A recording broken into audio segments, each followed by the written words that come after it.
Hello, dear viewers. I'm the host of Cinema Recap World. Thank you for tuning into our channel, where we summarize the world's most famous movies in just 20 minutes. Today, we've got a truly fantastic film lined up, so let's dive right in and enjoy it together. And don't forget to hit that subscribe button to support the channel. In the underworld full of lethal gas and stray bullets, there is a name that makes any gunman wary: Taylor Rake. He is the notorious mercenary who is nicknamed as a Black Auxiliary Beast, a special forces soldier who stood outside the law of cold murder quickly and never knew what it was to be afraid. For Taylor, touching him is a determination because no one has dared to challenge and survive to tell the story. Not only is he a bloody assassin, Taylor also carries a rare spirit of steel. He likes to throw himself into the water from a height of hundreds of meters, not to end his life, but to meditate. For him, water pressure is a way to find peace in his lying mind after life and death battles. After a period of rest, Taylor received a seemingly simple but suffocating new mission to rescue a young man. Kidnapped baby. It turns out that between India and Bangladesh there is an underground war between the two powerful Jiang Maitui when the Indian Yuan is expelled and imprisoned, and the rival Bangladesh quickly takes action to kidnap his son OVI in order to take over the market. Meanwhile, the tycoon's assistant, whose life is threatened, is forced to find the only person who can do the utopian Taylor Rake. Realizing the difficulty of the task of infiltrating the gangster lair alone in the middle of the capital Dhaka, which is full of guards and guns,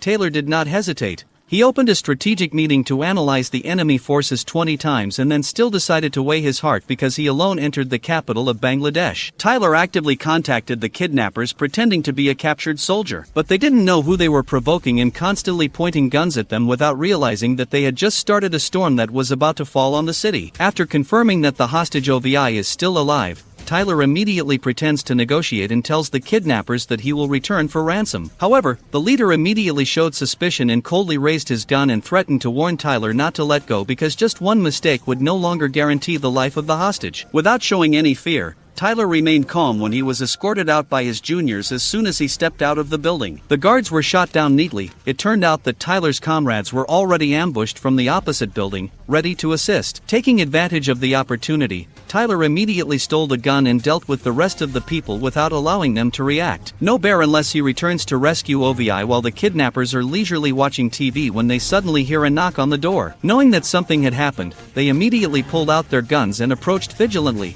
asking outside. But Taylor was not an ordinary person. Instead of rushing head-on, he suddenly fired a shot through the door, plunging the criminals into chaos while they hadn't yet figured out what was happening. Taylor rushed in and decisively took down them one by one outside. His sniper teammates continued to help and clean up many enemies, but the focus was still on Taylor, who almost single-handedly leveled all the points of the Maitui gang. When the other corner catcher group hurriedly picked up the river knife, hoping to risk their lives to turn the situation around, they sank deeper into despair. With just one kick, Taylor knocked down a muscular guy and then continued to send the rest of the guys down to the golden stream neatly and uncompromisingly. When it was almost over, Taylor was about to retreat when he suddenly found a boy with a gun trembling towards him. This boy was just a child who had been taken advantage of, not really evil. Seeing the fear in his eyes, Taylor couldn't help but reach out, gently snatched the gun from the child's hand, and told him to leave. Children and the elderly have always been Taylor's moral limits, even though he is a notorious killer who absolutely does not harm those who do not deserve to be hurt. That was also the reason why he could single-handedly rush into this sinister lair. Finally, Taylor motions for OVI to remain quiet, gently take off the glare, and take the boy out. But the real troubles have only just begun,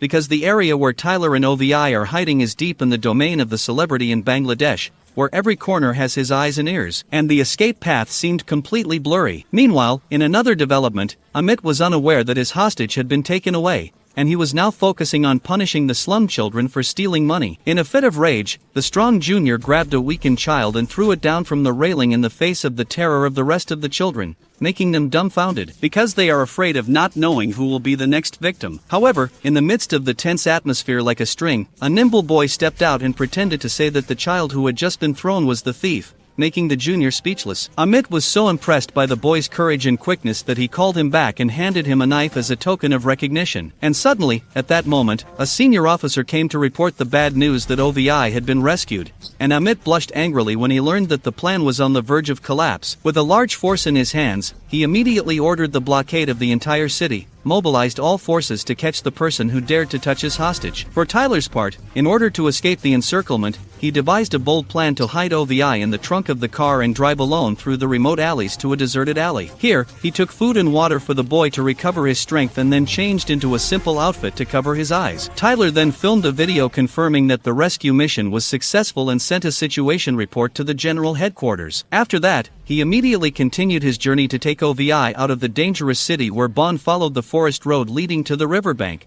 where a fishing boat was already loaded. It was not an ordinary ship but the vehicle of the elite mercenary team of Tyler's group, all fully equipped, and the strict defense inside the boat. In addition, the sniper team has also ambushed from a distance, ready to protect in the worst case. Everything seems to be going well, but the prolonged silence on the part of the Indian bunch makes Tyler start to feel uneasy when everything seems to be about to succeed. And Tyler was about to take OVI out of the dock safely, when the nightmare suddenly struck a stranger with his face covered, sneaking into the boat and silently taking down all the mercenaries. Even the snipers who were ambushing around the area could not escape his life. The atmosphere on the boat immediately became chaotic. Everyone was suspicious of each other, believing that there was an insider who had revealed the rescue plan. At the same time, the general headquarters found that the Indian boss had not transferred the rest of the money in question. Thanks to the satellite system, the command center detected the intruder and urgently informed Tyler that there was danger approaching the air, unless he immediately took OVI away from the boat to start a new escape. The mask was also revealed at this time, and suddenly it turned out that he was the close assistant of the Indian beam who had ordered the kidnapping of OVI. It turned out that after the beam was arrested, his account was frozen, and he could no longer afford to pay this assassin, so he made a dangerous move, waiting for Taylor to risk his life to save OVI. And Amit are also seriously injured. They will jump out to take OVI easily. That sinister plan is now clear, but Tyler is not an easy player to play. He immediately throws a grenade, distracts him, and runs back to the car to continue the thrilling escape. But before they had time to breathe, the Bangladesh police force also surrounded and pursued closely. It is worth mentioning that the police here had been bribed beforehand. They dispatched a special convoy to capture OVI and Tyler. The assistant who took the opportunity to steal a police car mixed into the pursuing army behind Tyler, who was now full of enemies. But he did not flinch, constantly steered through each obstacle, increased the accelerator, shifted gears, dodged pedestrians and gloves, and the thrilling chase was nothing more than a climactic action scene. When the assistant who follows closely behind Tyler suddenly reverses the car and crashes straight into him, causing him to lose consciousness, opening the opportunity for Tyler to take OVI into a residential area to hide. Immediately, the police began to cordon off the area, ransacking each house, determined to destroy the disruptor in a 1,000-pound situation hanging by Tyler's hair, hiding in a small room alone, against the task force like an indomitable fighting machine. Came like a mushroom growing after the rain, but Tyler still fought resiliently. The boy OVI also had to find a way to survive on his own, but unfortunately he was noticed by a policeman while he seemed to be in critical condition. When Taylor appeared in time to take down this guy with a precise shot, another group of policemen with guns approached, but he couldn't stop Taylor. He rushed into the middle of the left and right encirclement. Suddenly, in just a few beats, he knocked out 3 opponents in a row, as if the whole police team had been eating noodles since morning. No one could resist the wrath of this living warrior, all of which made for a breathtaking and equally fierce battle. While the enemy came in large numbers like the original army, Taylor understood that they could not stay any longer. He quickly took OVI to the rooftop and risked jumping to the opposite building to find a way to escape, but before he could go halfway, the traitor assistant suddenly appeared in the way. The two rushed into a fierce battle of teeth and fell downstairs together. Tyler was extremely angry. He was not only played a painful game, but also had to confront the former ally. After a bare hand, they switched to sword fighting, when Tyler was tired of his hands, launching a series of kicks into the critical area,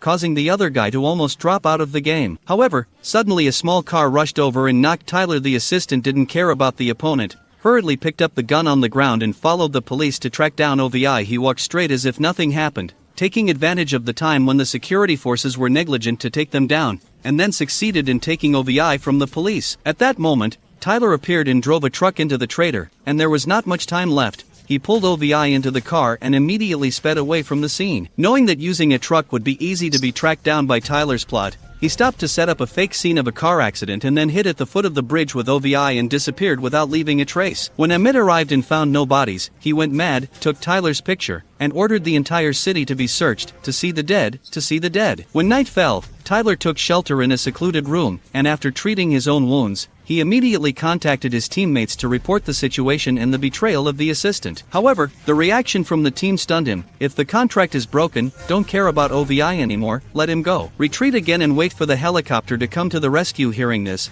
Tyler suddenly had an image of a boy in his mind. Perhaps saving OVI was the way for him to save himself. He decided not to turn away but to bring OVI home safely at all costs. Despite being injured and tired, Taylor still tried to move, but soon a group of local youths blocked his path. Among them was a short-legged boy who tried to ride a motorcycle like an action movie, as a result of which Taylor fell on his face, walked over to pick up the dropped gun, and was yelled at by that kid to demand it back. He couldn't help but mock the gun and couldn't even hold it, but also demanded to shoot people. Soon after, the leader appeared. He was Amit's trusted accomplice. Aware of the situation, Tyler threw a smoke grenade to create a blur to disperse the enemy. But these kids didn't just rush in. Like the immolators who wanted to make a big attack, the big guy swung his hand and threw his comrades like a package. The leader of the blood rushed to want a duel, but in just a few moves, Tyler made him understand what a nose was. Tyler did not take too hard because he noticed that these guys were young, but while struggling with us, he unfortunately revealed his location. Immediately the police received the signal and surrounded the area in front of Tyler.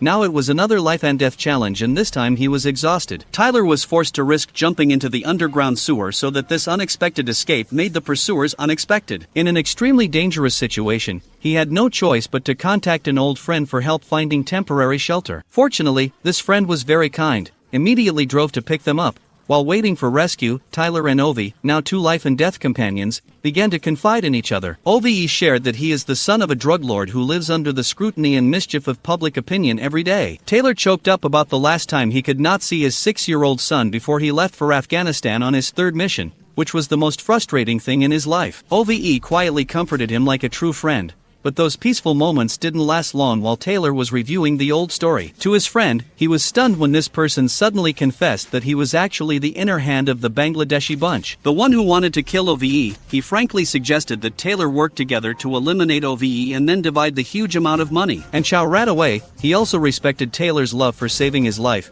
and told him that if he felt guilty, let him do it himself. Of course, Taylor couldn't accept the two of them rushing into a battle to the death while being cornered. Taylor tried to grab a teapot to counterattack, but the blow to the head was not a shame. The vase was too light, and he was carrying a serious injury, not at all the opponent of his friend who defied Taylor Linney. At that moment, Ovi trembled and picked up the gun. The boy who was once shy was no longer afraid when he saw the gun pointed directly at him. The traitor was stunned, and before he could react, he was ordered by Ovi to search and squeeze the grass. If it weren't for the greed from the bloody money, this city is very special. Every exit is surrounded by rivers. Wanting to escape from this place is only a way to cross the bridge, but that place is trapped with countless dangers lurking. Knowing that he could not do it alone, Tyler decided to contact his former traitorous assistant. He believes that the enemy of the enemy is you, hoping that the two sides can temporarily put aside the danger and cooperate to rescue OVI. Unexpectedly, the two quickly reached an agreement. The assistant driver took OVI away while Tyler performed the task of protecting the rear. Tyler began to shoot grenade launchers, creating a chaotic smokescreen, opening up a bloody path for his new teammates and the boy. Then he used his machine gun to sweep every corner, making the enemy unable to turn back in time. But they were not the type to counterattack fiercely. However, with the experience of an expert special soldier, Tyler easily overwhelmed them. Seizing the rare opportunity to increase the accelerator to escape from the encirclement, the police, although numerous, but only at an average level, acted in the style of crushing people with flesh and joining forces to surround Tyler as if they wanted to hit the council. Surrounded by Tyler, he was still not satisfied. He threw grenades in response, making the enemy stunned. At the critical moment, the female commander of Tyler's group appeared and rushed into the front line to save him, unable to hide her fierce attitude or destroy the entire enemy, or no one survived. Meanwhile, the assistant and OVI were stopped on the bridge. He pretended to negotiate to prolong the time, but the guards insisted on taking their lives. In the midst of that chaotic scene, the assistant showed his superior fighting skills. He carried a gun and swept everywhere, shooting down one grenade thrower after another. Another person, when he saw OVI too close to him, worried that the boy would eat the wrong bullet, he gave OVI a grenade to defend himself without getting into trouble. From a distance, the cruel worm Amit saw a column of black smoke rising up, and he led him to order the colonel under his command to bring their heads back to me. Under terrible pressure, Tyler transforms into a god of war. Each of his shots is an absolutely accurate hedgehog, holding a gun. With an M4A with a silencer, he coldly sent each enemy to hell just in front of him. But the turbulence did not stop. The enemy's helicopter suddenly appeared and frantically fired bullets into the bridge area, making the scene even more jealous. The assistant had no choice but to flee, desperately saving his life in the gauntlet, stepping out to surrender at this time. Only water turned into a hedgehog nest because of hundreds of bullets pinned to him during the suffocating chase. The assistant had to go through extremely difficult moments when 4 special forces rushed down from the helicopter to pursue fiercely. On the other side, Taylor had just finished reloading, and witnessed the enemy dispatching armored vehicles to equip him with machine guns, ready to plow him down. But Taylor's teammates were not the kind of person. They responded with anti-tank guns from another bridge, aimed directly at the helicopter. A fatal shot that caused 2 helicopters to fall on the bridge and explode. In the chaos, Taylor is trapped in the warehouse, but he quickly wipes out the surrounding police. Holding an M4A rifle with a precision sniper, he unfastened the latch and inserted 2 grenades into the enemy's armored vehicle, and in the eyes of the vehicle turned into scrap. On the bridge, the assistant tried to help but was also seriously injured. More dangerously, a colonel standing in the distance used an ambush-sighting gun to suddenly shoot the assistant's hand and at the same time attack the helicopter to approach the rescue. The female commander of Tyler's group did not dare that she hid under a truck and quietly found the location of the enemy sniper to destroy him. Meanwhile, Tyler directly flew onto the bridge to open the road with a gun in his hand despite his wounded body still advancing through the fierce wind and rain of bullets. However, he did not know that the rival colonel was fighting when the colonel fired a shot at Tyler's shoulder, which revealed his location. Immediately, the female commander made the correct judgment and fired a fatal shot into the colonel's head to save Tyler from danger. Despite being seriously injured, Tyler still stubbornly OVI ran to him like the closest person who knew the critical situation. Tyler told the boy to run away before things got worse. He used all his strength to help OVI escape. Fortunately, his teammates picked up OVI and came back to support Tyler. They were going to take him on a plane to leave, but in the meantime, Tyler was shot by a junior. Soft-hearted forgiveness in the dying moment, Tyler climbs onto the bridge wall in an illusion, seeing the image of his deceased son and jumping down with deep regret and anguish. His teammates try to suppress the pain to get OVI out of the scene, successfully completing the mission. 8 months later, the Bangladeshi commander was thoroughly dealt with by Tyler's female commander. OVI also began his normal life, learning the way Tyler taught him to use the pressure of water to stay calm, and when he surfaced, he seemed to see a familiar figure. The film ends hauntingly when Tyler realizes that his life has slaughtered countless people. He is not afraid of death, but only wants to atone for his young son. Therefore, he did his best to protect OVI even when other children wanted to take action against him. Tyler is still open-minded, and in the end, the same boy he spared his life turns around to harm him, which is the cause and effect that Tyler is willing to accept without resentment. Thank you for accompanying the film review. After being shot and falling from the bridge, Tyler survives and drifts down the river to a small village on the dim edge. He was found and saved by his teammates. Immediately his teammates took him to first aid. They installed oxygen tanks in the hope of pulling his teammates back from saving all the guards. After that, his teammates took Taylor to Dubai to treat his wounds, and Taylor's hospital room was full of people even though he was treated wholeheartedly. But the doctor still had to inform everyone that his injury was too serious, so his friends accepted and pulled out the breathing tube so that he could pass away gently. The female colleague has a special affection for Taylor, so she doesn't want to have to make such a difficult choice. She still let people take care of Tyler as if he were alive. The nurse was careful to clean Tyler's personal hygiene when he suddenly opened his eyes. The nurse saw this and was happy to call the doctor. In a dream, Tyler seemed to meet his wife and son again. When he began to regain consciousness, his female colleague came to the bedside. She was glad that Tyler didn't give up his life in the end. To recover his fitness, Tyler underwent many rehabilitation exercises. Despite the pain, Tyler still tried to endure the prospect of a normal day of walking because after all, he was a mercenary. Someone like him had to run and jump. He then thanked Nick for saving his life while the others gave up. But due to lying unconscious for too long,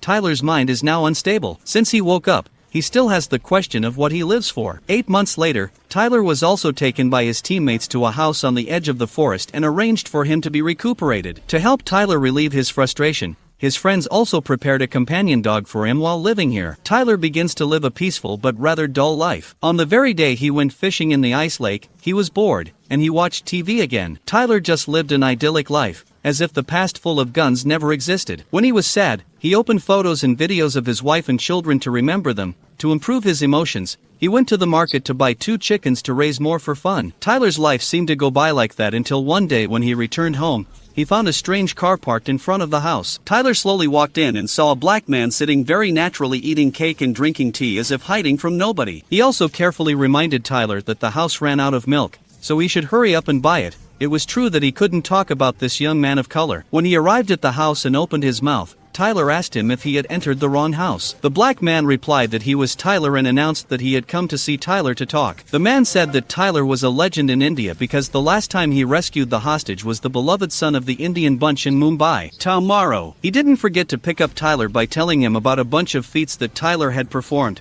and after saying that, he went out to ask Tyler how he was wrapped in bandages all over people like that, thinking that an invincible hero will never get hurt. At this time, Tyler was also very tired of this father. He had entered people's houses without asking for permission and sat back and danced just now. Through his eyes, Tyler told him to get out of here before he gave him a fight. Seeing that Tyler was angry, he stopped teasing. The man didn't circle around and said that he came here through an introduction. He wanted Tyler to take on a tough task, and of course the bonus would be high commensurate with the difficulty. Due to his excessively black demeanor, Tyler was furious and shot at the glass of water he was holding as a warning to speak properly. Although this brother is hurting his hand, he is still able to send my uncle back to those grandparents. At this time, the young man came out to black, saying that the person who introduced him here was Mia. She was Tyler's ex-wife. The hero who couldn't get past the special beauty was the roof of his old house. Tyler had no choice but to invite him out to the house to discuss work. The black teen said Mia's sister was in trouble. Specifically, she and her 2 children were being held in a prison in Georgia when it turned out that her treacherous husband had detained her parents and children in prison. Currently, Mia's sister is very miserable and in danger of her life. The black man then gave Tyler a file containing David's information. This guy is also her dishonest husband. David and his brother had been operating illegally in Georgia, and now they have grown it into an empire that calls itself Nagaji, which means shepherds. The David brothers used to live miserably during the war and were saved by people in the United States. Now he also works for his 2 nephews. The Nagaji gang has no crimes, from smuggling to stabbing. An empire of weapons and flour was born, and moreover, they used billions of dollars to bribe politicians to expand their illegal business. But David asked why David had put his wife and children in prison in Black Britain, calmly saying that even though he had an empire in his hands, but the US government is still scolding David, and as long as he reveals the loophole, it will eliminate it. As expected, David took action and injured a police officer. So he was sentenced to 10 years in prison, but David was still free and outlawed. He used the money to bribe the court to send both his wife and children to prison to live with him. This guy has neurological problems, not medium. Meanwhile, at David's brother's house, his brother Zurab was feeding the goats when his uncle came to report that David's brother had received an increased sentence. This made Zurab extremely angry because he loved his brother very much. The two suffered together to avenge David. Zurab immediately drove to the state governor to run the case. After that, he and the governor went to a corner to discuss. It turned out that it was the governor who signed David's penalty increase. In response to Zurab's questioning, the governor did not deny it. He said that the Americans had put pressure on him and that he himself could not have done anything else because otherwise the chair he was sitting in would have been knocked down. As they walked and talked, they came to a man who was digging a hole, and Zurab immediately turned around and used a trident to pierce the governor's neck. Outside, the guards opened fire fiercely, but Zurab did not care. He left and assigned the 2 juniors to turn their heads away, and when Taylor heard this, he was also speechless to these 2 mafia brothers. Always, it's really a hand covering the sky. The black man did not forget to add that if he went to save Mia's sister, he would also have to consider the David brothers' Nagaji forces. This time Tyler only had 6 weeks to plan and carry out this difficult rescue mission. He needs to do something and ask her for help. But Nick is worried about Tyler's health. She warned me that 9 months ago he had just died in that clinic and was still not afraid. But Tyler said that if he had the money, he wasn't too scared. And he didn't forget to remind Nick that the deposit for this case would soon go to Nick's bank and that she should keep it. But Nick refused because the previous workflow was for her to delegate work to Taylor and plan everything, not for Taylor to accept such a business on her own. But Taylor finally convinces Nick to accept the case. On this side, Taylor began to stretch his tendons by pushing up and using a wood kite. He pushed the cart up a steep slope to increase his heart rate and breathing. Finally, Tyler's right hand was okay. He began to punch to regain the feeling of fighting. Day by day Tyler gradually regained his peak form. This time he didn't use a hammer like the god of thunder. He used an axe to fly straight into a tree trunk. After the preparations were finished, Tyler and his teammates sat on the armored car to get closer to the prison where they were detained. Mia's sister and nephew, of course. It is impossible to hit directly inside the prison. Nick has converted the insider. From the inside, the prison warden is the insider of Tyler's group. This guy took advantage when he came to the exam shift to start taking action. The first was to delete the prison's surveillance cameras. He then used chalk to mark Tyler with the direction to enter the cell where David's wife and 2 children were being held. When everything was done, he snuck behind him and opened the door for Tyler's team to ride in. When he got off the car, he didn't forget to give the prison guard a little money. He told Tyler that he would collapse the power bridge on Tyler in just 5 minutes for JA to save the prisoner. Multiply. Without delay, Tyler rushed straight inside. He followed each of the marked arrow symbols. Tyler carefully nestled behind the door to catch the eye of another Dementor. He finally found the room where the 3 of them were locked up. He called out to the person inside in a low voice, which surprised her. Realizing that Tyler was her sister's husband, she carefully called her 2 sons to get up and prepared to follow him out of here. When the son wants to call David up to hide with him because he doesn't want his father locked up here, Tyler asks for silence and follows him. To reassure her son, the mother said that his father was out and was waiting for his parents. Unfortunately, when he passed through David's cell, the teddy bear fell to the ground and made a noise. Tyler tried to break the bear's crane speaker, but this was still discovered by David. He quickly sent out a signal to announce that someone had broken in. At this time, the whole prison became damp and they were in more danger than ever. The rescue has increased the difficulty by 100 times. Tyler leads the way to escape, but at this time all the doors are locked. Tyler used an iron bar to break the door of the cell and take his parents through it. Unfortunately, the criminal horse-faced buffalo heads in this room are also not a gentle type. A few of them tried to steal Tyler's gun, but he knocked them away. The others saw this and refused to sit still. Thankfully, with his agile opponent, Tyler was able to take them down easily. Seeing that staying here was not a good way, he quickly led the 3 of them to run out of the cell. But the prison is arranged in a matrix layout, so escaping here is almost unthinkable. The prisoners also took advantage of the chaos and killed the prison guards. In critical condition, Tyler called the radio to ask for help from his teammates. With their help, they follow the directions and find a way out. Tyler let everyone climb first one after another, and it was his turn, but David rushed out to attack from nowhere. The wife saw this and wanted to help Tyler with a hand, but was beaten unconscious by the bastard husband. He didn't forget to drool at her. Tyler saw that, and rushed up to teach in a battle. The 2 of them were unbearable. No one struggled on the ground, hoping to finish off the other. When David attacked Tyler with the haul, he quickly broke his hand, except for the charge of beating women. In the end, David was slapped by his own wife with a flat haul and sent him off an early reincarnation ticket. As Tyler and his mother were about to leave, a prison guard chased after him. Nick was above the reinforcements and had to put the children in the car first. The prison at this time was no different from a battlefield. Inside, the prisoner was frantically climbing the gate hoping to get out. Prison security forces were dispatched to prevent them from escaping, but the number of guards and prisoners was very different. And finally the criminals managed to push open the door and attack the police again. When Tyler tried to escape, he realized that the chaotic scene had blocked all the way out, and the comrades on the other side of the radio announced that there was no way out, and Tyler had to be flexible on his own. Walked through the chaotic crowd, David's juniors dived towards him but were all defeated by him. Unfortunately, Tyler was stabbed by a sneaker again. He quickly used the muzzle of his gun to expand the encirclement to try to escape,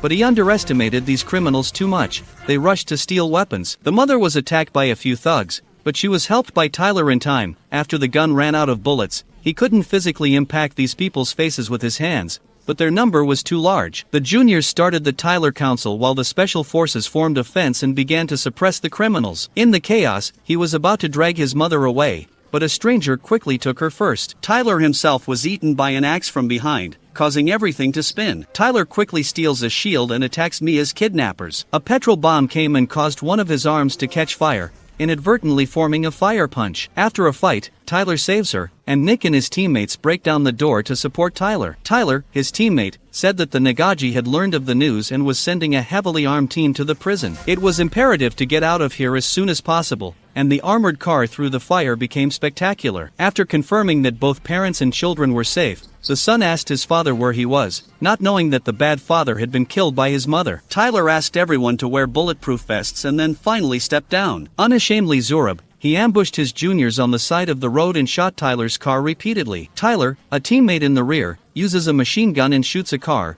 causing it to flip over. But the cutters were still not afraid to come forward and close to them, not knowing how to measure their own strength. 2 other cars crashed into the divider and then rolled forward. The whole team still maintains the squad trying to speed up as much as possible. For a while, they were surrounded by the Nagaji in front, and they bombed and lost their way. Tyler saw that and steered easily into the edge of the forest. But things were tense when these terrorists were armed like a company of special forces. Taylor didn't panic when he was approached by a motorcyclist. Another guy went parallel to Taylor's teammate's car and shot down one person. But this guy didn't end up well. He crashed into a tree trunk, causing the motorcycle to explode. 2 frightened children screamed when they saw a rain of bullets shooting at them. Fortunately, the car upgraded with a bulletproof system, so everyone in the car is temporarily safe. The son still innocently asks why they want to kill them. On the child's side, she is approached by two motorcyclists. They try to get closer and throw a grenade at the armored car she was sitting in when Taylor drove and knocked them both down. They immediately recognized a machine gun UTV approaching their car from the left wing. Due to the strong destructive force,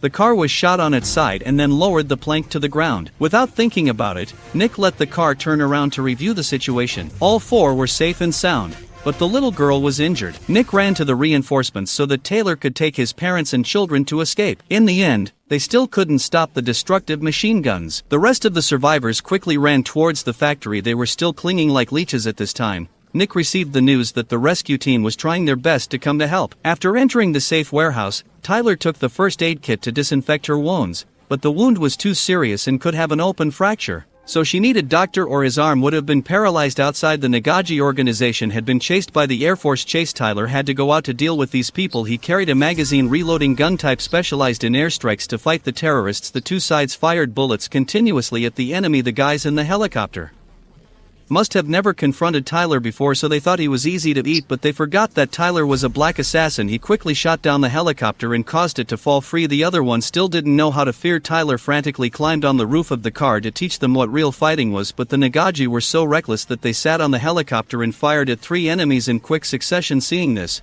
these guys climbed down the capo and shot down a member of Tyler's team. Next, this death team climbed down and went into the cabin. Nick ambushed them inside and shot at them, but the black was that they were all equipped with full bulletproof armor, plus the advantage of body size. Soon she was hit by the other three. Sneaked into the compartment to find the parents and children, but fortunately Tyler arrived in time. But one of them pulled Tyler down and pushed his head out. The moment the ship passed through the basement, Tyler was able to get his head in. After that, he and his teammates combined to kill all three. The boy was quite scared and panicked when he witnessed the murder. Tyler uses the radio to inform Nick but receives no response from her. He went to the first compartment to check Nick's location. Luckily, she was only injured. At this moment, a man on the helicopter shot down, and Tyler and Nick quickly bent down. He quickly climbed onto the capo. Tyler fired a gun at them, and soon the helicopter was shot down instantly. It seems that all the danger has passed, but Nick says that the brakes of the train have broken so they can't stop and that it is about to crash into the station. Tyler and Nick ran down the train compartment and asked everyone to hold on.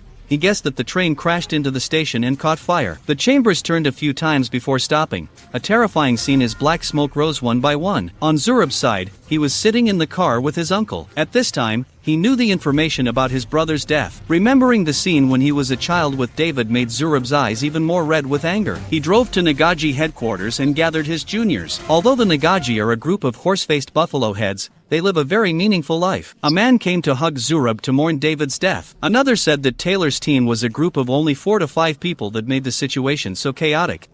Even the armed UTVs and air raids they sent out were easily taken down. Uncle Zurab said that the enemy might have hired people to assassinate them, but Zurab knew right away that this was a rescue, not an avenger. Back in the train accident, Taylor's group still survived after taking their parents outside to hand over to their teammates for treatment. The son kept asking where David was. Did something happen to his father? The boy's mother still wanted to hide her husband's bad deeds, so she said that she needed to treat her sister's wounds first, but he still insisted that he wouldn't go without his father. It was at this time that his mother bluntly said that David's name would never go anywhere, which shocked him to learn that his father was dead. He turned to question Tyler and asked if he had killed my father, right? Tyler didn't say anything, but just looked at his mother. The angry boy rushed to punch his body. Tyler said that it was your father who was going to kill you, so you had no choice. Between your mother and your dishonest father, who are you going to choose? But Sandro couldn't accept the truth, despite his mother's advice, and still got angry. Maybe Sandro still missed his father very much, no matter how evil he was. Now, when faced with his brother's body, Zurab didn't say a word. He was miserable, remembering his childhood when they were both with their mother. When he got home, he was blamed by his uncle for being a brother without protecting him. Since then, Zurab has always sworn that he will make the bullies pay the price and fight to the last drop of blood. Taking advantage of Tyler's teammates going down to the kitchen, Sandro took his phone to secretly contact Zurab at the same time. When Mia's sister was giving her daughter a drink, Nick stopped her. She said it shouldn't because the water would overflow her lungs. The mother told Nick not to interfere with anything. Moreover, Tyler was married to her sister, so Nick didn't dream after learning that Tyler was her brother-in-law. Tyler went to comfort his niece that she was very brave and that everything would be fine. The little girl also laughed back. It was true that they were two brothers but had different temperaments. On this side, Sandro hid in the toilet to call Zurab. Sandro immediately questioned whether his father was going to kill her. Zurab didn't admit it, of course. He tricked Sandro into thinking that his mother was lying. It was she who caused David's death. Sandro's mother had long wanted a divorce and ran away. Then, Zurab also manipulated Sandro's mind that he was now with the people who killed his father. He did not forget to instill in the boy's head that Sandro was part of Nagaji and advised him to keep the spirit of not abandoning the brothers of the Foundation. After Tyler and his sister Mia chatted for a while, they landed safely in the Austrian capital. Tyler took her to the hotel to wait for the doctor to examine her. Later, to diffuse the tension between the two, Nick bringing food into the room, she said that her sister Mia was very brave in raising her two children to grow up healthy in that terrorist lair. On this side, in order to calm Sandro away, Taylor went to the boy and confided in him, telling him about his lost son. Right there, he abandoned his seriously ill child because he was busy on a rescue mission, so his wife did not forgive. This has been Taylor's pain for many years. He added that Sandro's mother was different, and that even though she was in a dangerous prison, she didn't abandon the brothers. When Sandro heard this, he argued that a good son should stay with his father since childhood. After explaining for a while, Sandro also absorbed a little bit into his head. He went out to a place to text Zurab to ask for more details. While he was engrossed, Sandro was caught by his mother as a traitor. But it was too late when Zurab gathered a group of suicide brothers to take revenge on his brother. When Sandro realized he had made a mistake, it was too late, and Nagazi soldiers surrounded the entire building. Tyler quickly informed everyone and quickly moved out of here. Suddenly, a rain of bullets came down from Tyler's helicopter to protect Sandro and his mother. Soon the glass shattered under the influence of the grenade launcher. Realizing that the situation was not good, the Nagaji were going to corner them on the roof. Tyler immediately took everyone by elevator to go down to the parking floor. On the roof of the building, the terrorist group is arranging defenses and fighters to surround the Tyler group. Just as he was about to drive away, suddenly the crazy little Sandro opened the car door and ran to the meeting place with Zurab.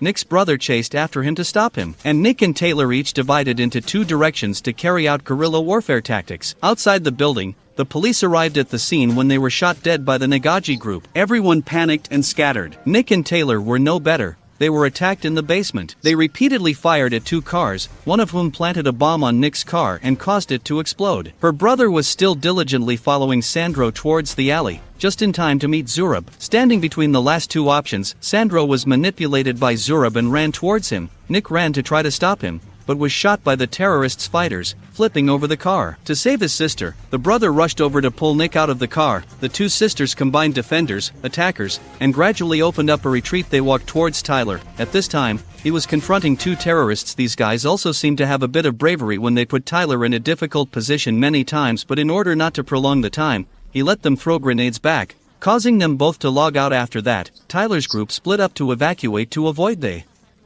terrorists outside. They didn't have their hands free either. Having done a good job of knocking down the car of the city's police force with heavy weapons, Zurab ordered his juniors to close in on Tyler's group into the house to deal with it. Noticing that Nick and his brother were pinned, Tyler quickly drove to the rescue. It seemed that the military helicopter came to save them, but the Nagaji group opened fire on the helicopter right in the sky. Both sides implemented the strategy of flanking the army. The battle was tense like a string. Tyler quickly protected the mother and daughter and went inside. The group made an appointment to go upstairs, and Zurab's group saw this, so they dispatched troops to push the team to death. He led the juniors upstairs to wait for Nick and his brother to get out of the elevator to judge the two of them. But Nick quickly came up with a plan. They would exit the elevator with the lid on top, and when Zurab's group opened, what awaited them was a grenade. Realizing that he had sent Sandro to ask his uncle if Zurab had killed him and his mother, he replied that Sandro should have known the consequences of that phone call. But now it's too late to regret it. Upstairs, Tyler is trying his best to fight back against the Nagazi. Nick was hiding above, and due to a slight accident, she fell from the rooftop and was noticed by Tyler. He quickly finished off the two stalkers and ran up to support Nick from a height of 1,000 meters. Unfortunately, two people named Zurab came out and were able to finish off Tyler and Nick at any time. Despite being shot in the hand, Tyler still did not let go of Nick. Fortunately, Nick woke up and smashed the glass of the ant. Zurab was also suspended in the air, but because the gun ran out of bullets, he escaped with his life. Very quickly, Tyler threw Nick into a safe place so that she could go help her sister Mia. At this time, a big fat man was hunting for the mother and daughter. He fired a rain of bullets to kill her. Luckily,